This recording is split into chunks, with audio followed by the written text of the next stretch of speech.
All right, we are looking at managing employee benefits, a big, hairy monster. So let's define it really quick. Benefits a tangible, indirect reward. So it's tangible, something you get. It's indirect, meaning it's not money. Provided to an employee or group of employees for, and here's the key word, for organizational membership. That means a few things. Number one, it's not for performance. It's not like I do a great job at a lecture and I get better health coverage. Nope, it's not variable. It's what you get for simply being a member of the organization. What does that also mean? That excludes people. If you're not a member of the organization, a direct employee, you don't get benefits. For instance, if you're a contract laborer or maybe a temporary employee, you don't get the same benefits. There's all kinds of stories about Google and Nike and other companies with great benefits packages. But what I want to do first is just hit a whole bunch of high points because this is very big, very complex area. It's the number one area of specialty within HR because of its complexity. So we're going to try to break it down. I went from 106 slides to 24, trying to get just the big ideas. So number one, it's very complex. It integrates all kinds of contracts, a lot of different laws. It's got political components to it, the way that healthcare is kind of talked about in Washington, D.C. and at a state level as well. So very complex, a lot of stuff. And what I have found historically is that people are aware of these things called benefits, and that's cool. And somebody, they always happen. Somebody, I'm helping someone negotiate a job offer, so they get a job offer, and I say, bring it in. They bring it in, and the front page says, here's your salary, and then there's like 15 pages of benefits. And they say, well, I'd like to get a higher salary. I say, is that it? I say, yeah. I say, what do the last 15 pages say? They say, I don't know.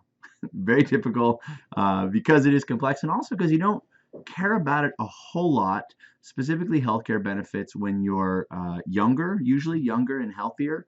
You get married, it's different. You start to care about it. You have kids, all of a sudden it gets really different because the cost goes up. I said, especially if you're male. I don't have a graph, and I can graph it out for you.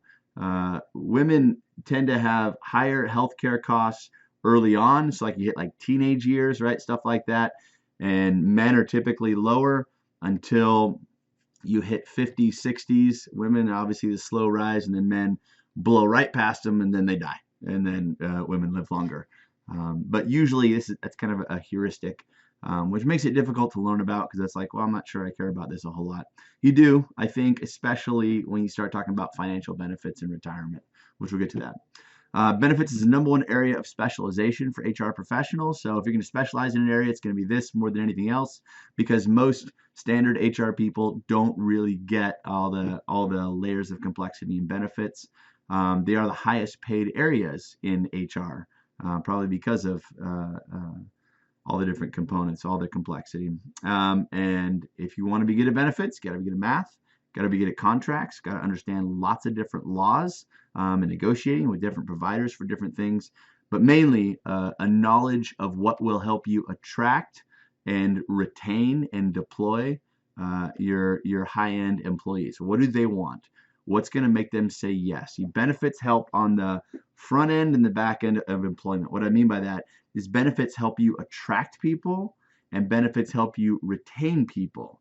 They don't really help you motivate people. Like I don't go in to write a paper and I'm like, man, my dental coverage is so good. I'm just going to write this paper really well today. No, nobody thinks like that. But it's about attraction and retention. Some other high points. Some benefits are required. Others are voluntary. Certain things you're going to do. You're going to pay Social Security. There's no way out of that. You're going to get family medical leave. There's no way out of that. Do you want to contribute to their retirement? Well, you can choose. If you choose to do that, there's some laws around it, but we have some you have to do in the United States anyway, and some that you don't. Medical benefits are way out of control in terms of their cost. We'll take a look at that little bit of why. They're expensive for employees, and they are also extremely expensive for employers. So it's a shared burden. Benefits do not drive performance, as I've said, simply because they're not variable. I put that Obamacare is interesting. It's not quite done. Like it was passed, it's being phased in, and there's still seems like I call it Obamacare, Affordable Care Act, whatever you want to call it. it's still, constantly being negotiated or questioned or scrutinized. Second point, Social Security, I said, is interesting, and that has to do with funding and how it's funded. There are some economists that say doomsday is near, and by 2027 or whatever the latest date is, that Social Security will be bankrupt. So take a look at that as well. In sum, offer good benefits to your core competency employees. Again, I mentioned Google earlier. Google has their 20% rule, and that is 1/5 of their engineers' times they do whatever they want with. So you go to Google and there's like this rotating globe that shows where every person in the world is using Google. Or if you go to Google and you type in a movie, it'll pop up the latest, like where it's being played and show times and reviews. All those things were created by programmers on their kind of free time. It was like, I like movies. I wish it was an easier way to find out where they're played and their reviews all in one spot. So they just did it. So that's a time benefit, a job design benefit that they gave to specifically those people who were driving firm success. So again, like compensation, think, do we want to lead the market in benefits? Do we want to lag the market in benefits? Or do we want to follow the market in benefits? And there isn't a right or wrong. It just needs to be consistent with your strategy. You may say, we're going to lag the market in benefits, and we're going to pay twice the rate for this job. We're going to give people money. They can buy stuff they want with it, but not benefits. Other people may say, no, actually, we want to have our compensation more, specifically like our base pay, way more under control, in line with the market, but offer great benefits to attract certain segments of the population. Anyway, kind of a strategic call there, or whatever you want to do. Last summary, you better have more than one income stream when you retire. And I usually talk about this like with individuals, not in lectures, but you definitely want to think about that time value of money. They say like on average money can double every 7 years. So if you can start when you're 0, that's better. If not, start when you're 20, 22, sooner than later. Stock options can be awesome. A lot of people say, I'm going to go to Microsoft to get stock options and become super rich. No, you missed the boat on that. Too late. You want to go to work for a company called Bottle Cap. Ever heard of it? Me either. It doesn't exist. But it's like 4 people in a garage listening to probably some old country music. I'm coming with it on the spot right now, and they're going to come up with something really cool, and they're going to give you lots of stock options, because that's how people make a lot of money off stock options. It's not the big companies, not anymore. Once the stock has soared, it's known by the market. You're looking for the initial company that doesn't even have their IPO. If you have questions on that, you can let me know. Do the math. Max out your 401k contribution. If you have a job offer or a job and they've given you a 401k and they say, hey, we will match you for every dollar you put into your 401k, your retirement account, you think of it like a individual retirement account, we will add $1 to it, or we'll add 50 cents to it. They'll do that up to a certain, 4%, 3%, 8% of your income, whatever it is. Just take all the free money, stack it up, take all the free money that you can get. One of my best and brightest students from several years ago, we first started, went to a company, had an incredible program, and I said, how much are you putting in? And she said, well, we're saving for a car, so I am not putting any in. So, oh man, just do the math, max out the free money. Last one is try to understand your paycheck. Good luck with that. They're pretty complex. All right, how do we design what benefits we're going to give? We got a few questions to answer. How much of our total rewards, that is everything we give our employees, should be benefits? That number can be higher or lower, and that's going to drive a lot of your budget. And what do people want? Like our employees, if our crowd, if my son makes a lawnmower business and he's subcontracting to other 14-year-olds to mow lawns, the benefits that they want might be like Xbox Gold or something like that. They probably don't really care about medical benefits. So like, what do your employees care about? And you design it around that.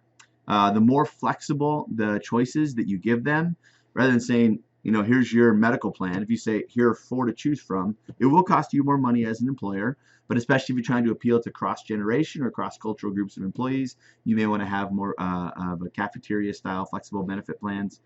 Which employees should be covered and which shouldn't? If you give special perk benefits to executives and not to non-executives, You might have jealousy. You might have perceptions of lack of equity. How much will it cost, and who's going to run it? Do you want to run it yourself, or do you want to have somebody else do it for you? The blue you can see are kind of the legally required benefits. Most of those are known. The green is voluntary benefits. You can kind of, as long as you're giving benefits in a fair way, you can almost give whatever kind of benefits that you want. Certain things you have to do. Consolidated Omnibus Budget Reconciliation Act, also known as COBRA, and HIPAA, Health Insurance Portability Accountability Act, something like that. I think that's right. You're going to follow that. The PPACA, it's Obamacare. You're going to follow that. So there's certain things that you just have to do. You can't not give workers' comp or can't not give unemployment compensation, but you do have a lot of leeway in how you want to execute the voluntary stuff. So starting early on, 1935, right, the United States was in a depression. They passed the Social Security Act. You notice a lot of the laws, we'll talk about unions later on, but a lot of the laws are driven by the political environment. So 1926 was the Railway Labor Act, right? It was about trains. 1935, there's a depression, right? So we passed the Wagner Act, allowing people to unionize, and we passed the Social Security Act, so for people who are destitute. So you can watch the political and economic landscape and see when these laws came out. Some people might argue that's an example of government doing a good job, meaning they're responding to the needs of the people at the time. So Social Security, you're going to pay a certain percent out of every one of your paychecks as an employee, and your employer matches that. So Social Security is almost like a 100% matching 401k. That is, I'm going to pay 7% out of my paycheck, and the organization that I work for has to double that, right? They meet their piece, and that goes into this fund. Doesn't have my name on it, but it goes into this fund called Social Security. Then in theory, I can draw on later in retirement. Some people have a concern about the sustainability of Social Security. We don't have time to get into that right now, but it has to do with basically a very large segment of the population known as baby boomers drawing from Social Security at a time when a smaller group of people are putting money into Social Security. So you can imagine in 1936, the first person who started getting their Social Security checks, they never paid into the system. So it's not like you pay in and you get out what you put in. This is whoever's working today is paying for the previous generation who qualifies for it. I suspect there'll be some simple changes they make having to do with rates, and we'll keep Social Security, but time will tell. Workers' compensation, most people know what this is. If you're injured on the job, you get a certain amount of money over a certain period of time to keep the lights on until you can go back to work. Unemployment compensation, very similar, has nothing to do with injury though. You get unemployment. You can see it's discounted, and both of those are meant to be kind of a carryover, not to stay on them forever, but a carryover until the point where you can get back to work or find another job, something like that. Each of those are designed, the reason they're temporary is they're designed to return people to work. There is a whole body of literature that talks about kind of the innate need for humans to be self-determined and to work and be productive. And I've seen it multiple times when someone gets hurt on a job, they can't go to work, how it psychologically wrecks them. Like takes them down, like just get me off of these crutches, get me whatever it is. I want to go back to work. And when a doctor says, sorry, you're not ready, you can see it crushes them. So I think workers' compensation specifically gets a bad rap. People say, oh, I'm on workers' comp. And because there's been abuse of the system, people go, oh, well, just lazy person on workers' comp. I'm sure there is that. That hasn't been my experience. My experience is people who desperately want to go back to work. If they can't go back to work, there's short-term, long-term disability. If that's your situation, you can contact me or your local HR specialist can walk you through it. All right, three-legged stool of retirement income. It used to be historically, think baby boomers. You'd have Social Security waiting for you. You'd have some of your savings, which I know is a crazy concept, but some of your own savings, and you have an employer-funded pension plan. So my grandfather worked for Shell oil refinery in Anacortes for like 30, 35 years, something like that. He retired, got a little fishing boat, and fished the Strait of Juan de Fuca until he died. That was his thing, salmon fishing, and it paid for that with Social Security checks, those pension checks from Shell, and they would keep coming in until the day he died.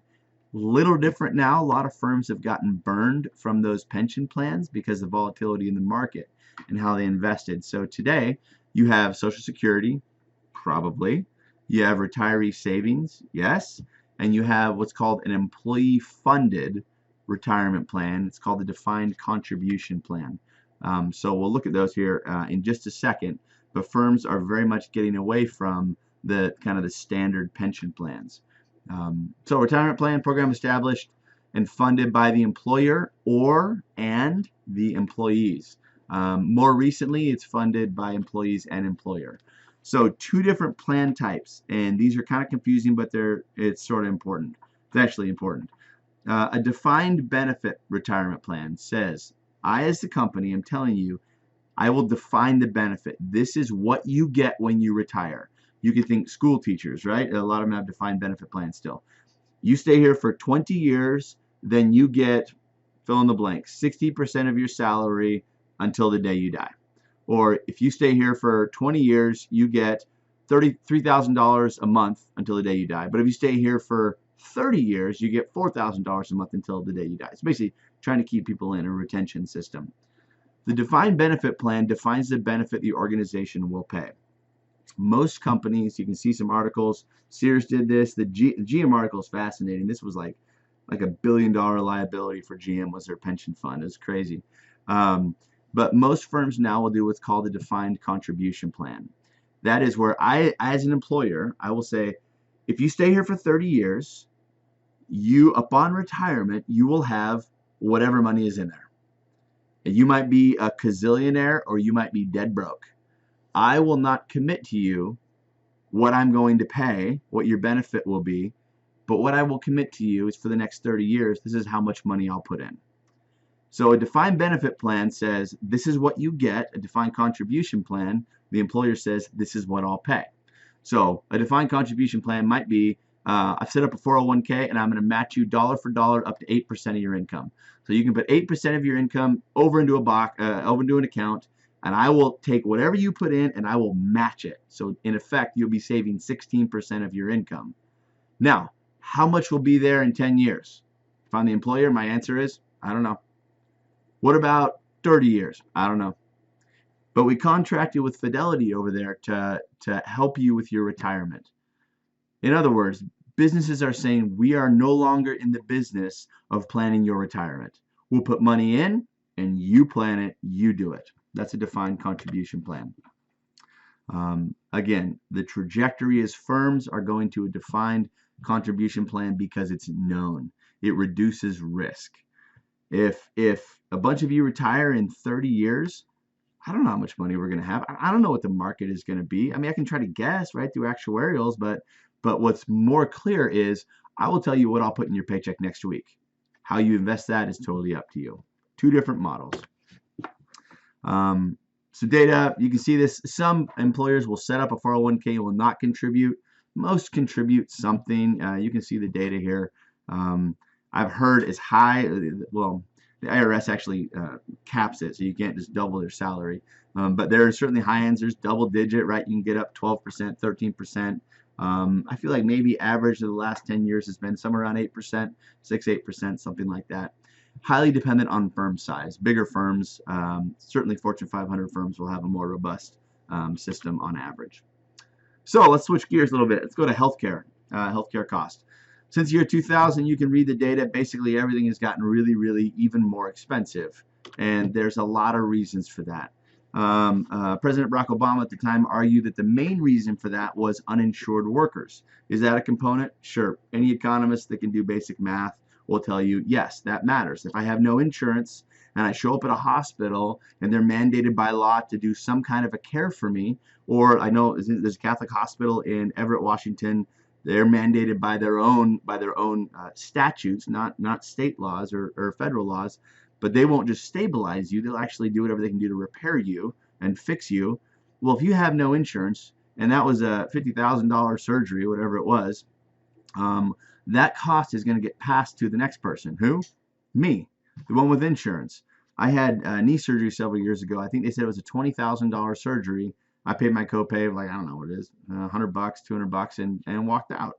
But that $20,000 surgery, did it really cost $20,000? No, of course not. But that's going to pay for a ton of other things like malpractice insurance, right? In case the doctor does something wrong and they get sued.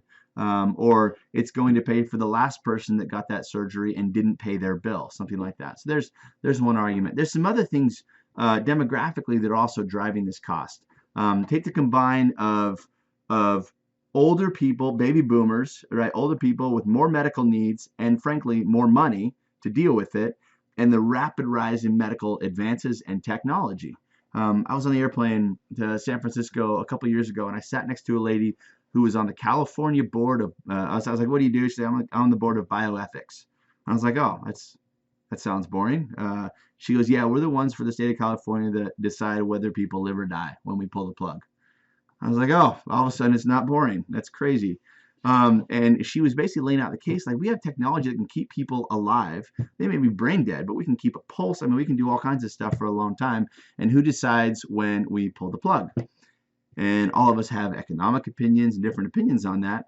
And that's all true until it's grandma or grandpa, and they say 1 in every 10,000 people come out of this coma, and you would say, well, he or she might be the one. I thought about this the other day as I was preparing for this lecture. I thought, so my dad died when I was 20 years old. I was in college, just graduating. Someone came up and said, "All right, James, what would you pay to go to lunch and for one last hug from your dad?" I'm like, that's a lot of money. Well, with the advances in technology, like I said, and in money that baby boomers have, now all of a sudden there's a market for that. Keep me going longer, which also drives up costs. Anyway, a lot of reasons for it, and we can talk about the Affordable Care Act in just a minute for what's trying to be done about it. But first, I want to get like an overall framework of specifically health insurance. It is the most expensive component of benefits. Benefits cost on average about 40% of your total payroll, and 25% of that is healthcare benefits. Another way, if you're not a math person, that means about 10% of your total payroll cost is healthcare benefits on average. So there are different ways that we can give medical insurance to people, and pretty much everyone's going to land in one of these spots. There's an HMO, which is a health maintenance organization. That's where it's almost like a vertical monopoly, where the insurance company is also the employer of doctors, nurses, stuff like that. HMOs sometimes get a bad rap. I think there's some good ones.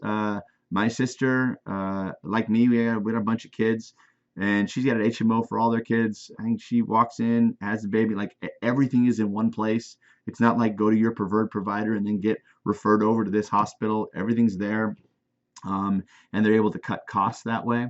There's also a PPO, Preferred Provider Organization, or opportunity, but usually organization. And that is, you've heard, like, this is your network of doctors. If you choose someone in your network, we cover 80%. And if you go out of network, we only cover 60%. What does that even mean? That means the insurance company has pre-negotiated, predetermined prices for care at each of those doctors that are inside the network. And they'll say, okay, well, they've agreed to charge a certain amount, so we'll cover 80%, whatever it is.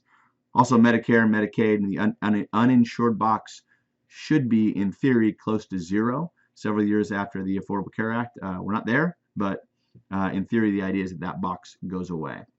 An HSA is called a health savings account. I won't go into a lot of detail other than to basically say the company will say, we're going to put money in this account for you to spend on your medical care. Whatever you spend it on, assuming it's okay, it's totally up to you.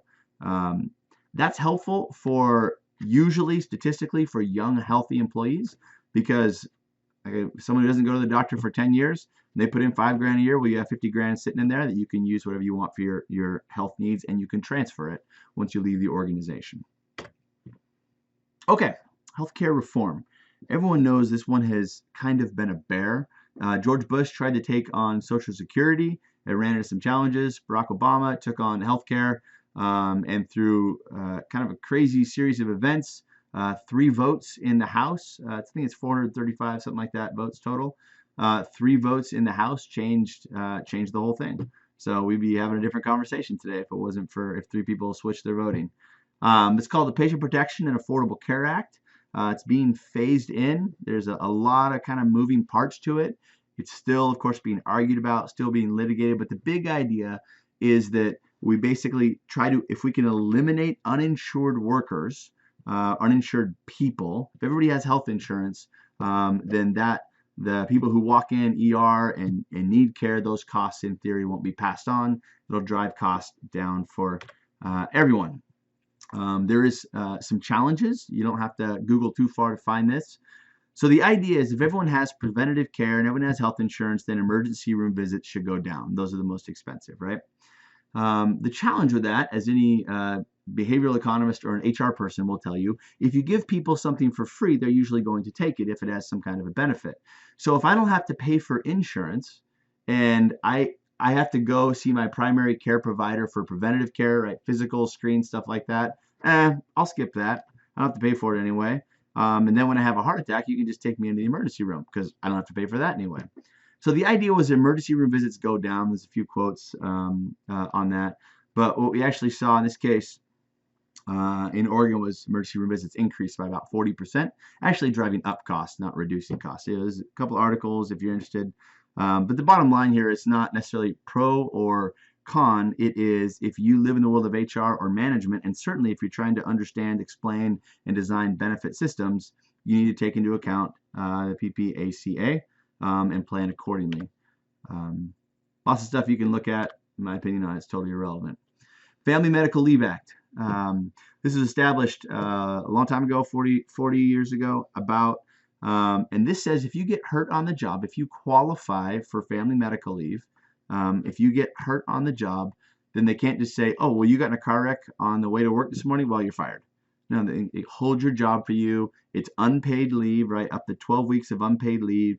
It's having a baby, it's adopting a baby, it's to care for someone who's injured in your immediate family, stuff like that. And then it broadened out. George Bush broadened it out in the early 2000s, having to do with like if someone is deployed overseas in the military and they get injured, it's all the way up to 26 weeks of unpaid leave.